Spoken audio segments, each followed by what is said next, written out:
ഇടുക്കി ജില്ലയിൽ ഇന്നലെ പെയ്തിറങ്ങിയ മഴയിലുണ്ടായ കനത്ത നാശം. ലോ റേഞ്ച് മേഖലയിൽ പലയിടത്തും മണ്ണിടിച്ചിലും മലവെള്ളപ്പാച്ചിലും ഉണ്ടായി. അതിനിടെ പൂച്ചപ്രിയിൽ ഇന്നലെ രാത്രി ഉരുൾപൊട്ടി. അതിതീവ്ര മഴയ്ക്ക് കാരണം ലഘു മേഘവിസ്ഫോടനം എന്ന സംശയത്തിലാണ് കാലാവസ്ഥാ വിദഗ്ധർ. ഇടുക്കിയിൽ തൊടുപുഴ ഉൾപ്പെടുന്ന ലോ റേഞ്ച് മേഖലയിലാണ് കനത്ത മഴയിൽ വ്യാപക നാശനഷ്ടമുണ്ടായത്. തൊടുപുഴ പുളിയമല സംസ്ഥാന പാതയിൽ കരിപ്പിലങ്ങാടിന് സമീപം പലയിടത്തും മണ്ണിടിഞ്ഞു. 5ലധികം വാഹനങ്ങൾ മണ്ണിനടിയിൽപ്പെട്ടു. ഇതിൽ 2 വാഹനങ്ങൾക്ക് സാരമായ കേടുപാടുകൾ ഉണ്ടായി.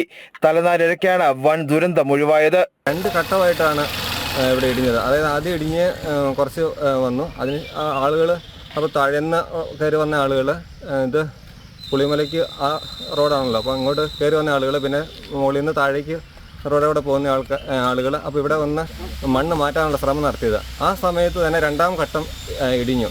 അന്നേരത്തേക്കുമാണ് കുറേ വണ്ടികളുടെ മുകളിലേക്ക് ഈ മണ്ണും ഇതെല്ലാം അവിടെ വന്നു. 2-3 വണ്ടി താഴെ കിടപ്പുണ്ട്.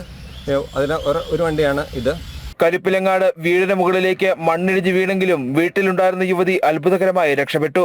പൂച്ചപ്ര ഭാഗത്തുണ്ടായ ഉരുൾപൊട്ടലിൽ ഹെക്ടർ കണക്കിന് കൃഷിഭൂമി ഒലിച്ചുപോയി.